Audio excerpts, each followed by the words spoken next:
ഒരു കാര്യം ഞാൻ പഠിച്ചിട്ടുണ്ട്, ധ്യാന മേഖലയിൽ ഞാൻ പഠിച്ചൊരു കാര്യമാണ്, ഉപദേശങ്ങൾ കൊണ്ടാരും നന്നാകാൻ പോകുന്നില്ല. ഉപദേശങ്ങൾ നമ്മൾ കൊടുക്കുന്നവർ ചിലപ്പോൾ ഹൃദയം ചിലപ്പോൾ കഠിനമായി പോകാൻ സാധ്യതയുണ്ട്.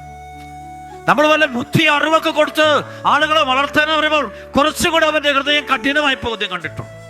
പക്ഷേ അവന് വേണ്ടി അവൾക്ക് വേണ്ടി കണ്ണുനീരൊടുക്കി വിശ്വാസത്തോടെ ദൈവത്തിന് മുമ്പിൽ പ്രാർത്ഥിച്ചാൽ അവിടെ കാണാൻ പറ്റും അടയാളം, അത്ഭുതങ്ങൾ, ലോകശാന്തികൾ, വിടുതലും ഒക്കെ സംഭവിക്കുന്നത് കാണാൻ പറ്റും. അപ്പോൾ നമ്മുടെ കുടുംബങ്ങളിലുള്ള സകല പ്രശ്നങ്ങളും തരും. ഒരുപക്ഷെ മക്കളുടെ പഠന തടസ്സമാകാം, ഭാവി തീരുമാനങ്ങളുടെ പ്രശ്നമാകാം, വഴിവിട്ട ബന്ധമാകാം, വിശ്വാസമില്ലാത്ത മക്കൾ കാണുമായിരിക്കും.